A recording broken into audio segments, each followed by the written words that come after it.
사랑에 빠지지 않을 수가 없다.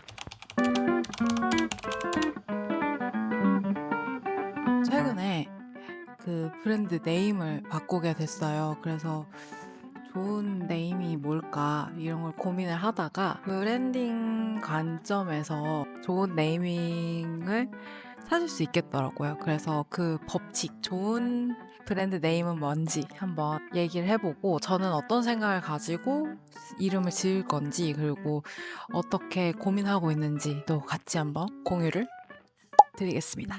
좋은 브랜드 네임은 요 세 가지 안에는 꼭 속하는 것 같아요. 어떤 제품을 파는지가 이름에 드러나 있거나 카테고리에 속하는지를 잘 담고 있거나 가치나 철학 같은 게 잘 담겨 있는 요 세 가지 안에는 꼭 포함이 되는데 이거를 뭐 어떤 게 맞다 이렇게 정답은 없고 그 브랜드가 가는 방향이나 아니면 그 브랜드가 속한 카테고리 내에서 생각을 해보시면 되는데 그 얘기를 좀 자세하게 해볼게요. 경쟁이 치열한 시장, 제품 단가 자체가 조금 낮은 생필품을 판매하는 이런 브랜드들이라고 가정을 했을 때는 직관적인 네이밍 전략, 그래서 고객이 요거를 사야 되는데 어디 걸 사지? 라고 했을 때 바로 떠오를 수 있게끔 하는 그 브랜드 연상이라고 하는데 연상이 바로 될 수 있게끔 직관적인 네임이 훨씬 중요합니다. 아, 여기는 어떤 걸 팔겠구나라는 게 직관적으로 떠오르는 거. 예를 들어서 여행 많이들 가시면 트립닷컴 여행 관련된 게 모여 있나 보다. 호텔스닷컴 호텔 검색할 수 있나 보다. 뭐 이런 것들을 파악하실 수가 있겠죠. 반면에 철학이나 가치를 담은 네이밍 같은 경우에는 직관적으로 사람들한테 이해가 되기는 어렵지만 듣고 난 사람들이 사랑에 빠지는 경우가 많죠. 왜 생겨났고 우린 이런 방향을 지향해 라고 했는데 실제로 그런 제품들을 보여준다고 하면 사랑에 빠지지 않을 수가 없다. 파타고니아가 원래 등반을 좋아하던 브랜드 창립자 이본 시나드가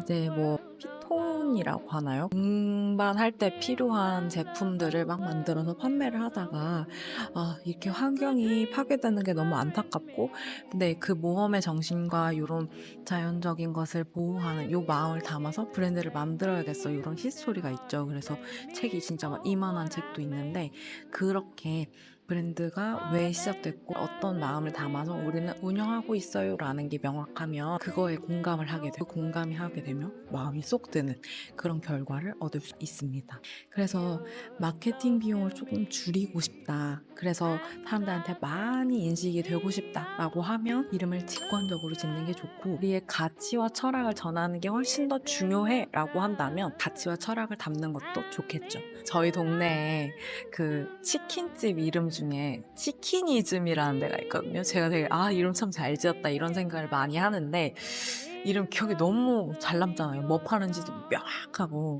그래서 이제 치킨 먹고 싶다 이런 생각을 할 때 치킨이즘 한번 먹어볼까? 이런 생각이 가능하죠. 그러니까 브랜드 연상이 가능하니까 후보군 안에 들어갈 수 있게 되는 것 같아요. 그리고 두 번째로는 이제 간결한 이름이 좋다라는 얘기를 많이 하는데요.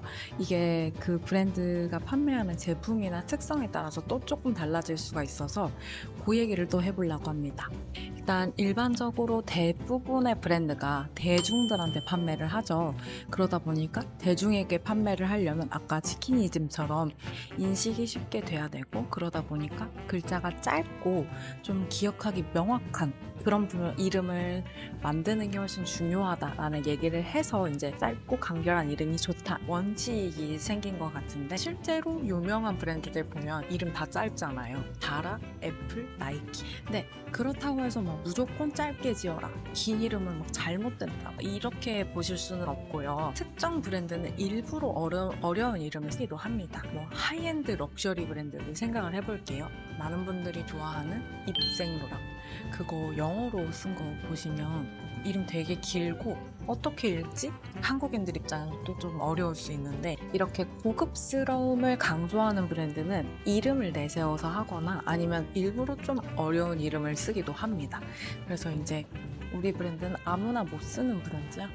특정한 인물들을 대상으로 해 라는 느낌을 약간 이름에서부터 주는 거죠. 어려운 발음을 일부러 사용하기도 하고 긴 이름을 쓰기도 하고요. 예술성 같은 걸 좀 강조하려고 하는 브랜드들 같은 경우에도 메종 마르지엘라, 꼼데 가르송 이름 길잖아요. 근데도 이제 사람들이 선호하죠. 왜냐하면 럭셔리 브랜드로서 포지셔닝이 돼 있기 때문에. 그런 얘기가 나중에 나오죠. 이제 이름은 중요한 게 아니다. 근데 이게 이름이 중요한 게 아니라기보다는 그 맞는 브랜드에 따라서 맞는 이름이 있다. 근데 우리가 만약에 커피숍을 열었는데 이름이 너무 길어서 사람들이 기억을 못해.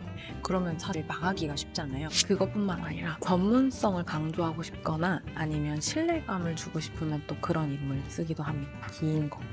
예를 들어서 우리 뭐 길거리 지나다니다 보면 변호사 사무소 되게 많이 보잖아요. 근데 그 변호사 사무소가 홍길동 변호사 사무소. 짧지 않잖아, 길잖아. 그렇게만 판단하시면 안 된다. 왜냐하면 전문성을 강조하기 위해서는 또 이름을 이렇게 길게 쓰기도 합니다. 그러니까 우리가 뭐 하면 되고 이런 신뢰감을 줄 수 있고 이렇게 할 거야 라는 게 명확히 보이는 이름이 이런 변호사 사무실 같은 경우에는 훨씬 더 중요하기 때문에 필요에 따라서는 이렇게 전략적으로 긴 이름을 선택하기도 합니다. 아무튼 필요로 하는 사람들, 변호사가 필요한 순간에 사람들이 찾아가죠. 그러니까 그 신뢰감을 잘 전할 수 있는데 근데 그거에 맞는 이름이 조금 길다. 길게 쓰셔도 괜찮습니다. 이건 절대적인 법칙은 아니고 브랜드 전략에 따라서 쓰시면 된다. 그리고 세 번째로는 차별화된 이름이 좋죠. 저는 학교 다닐 때 서연이가 되게 많았거든요.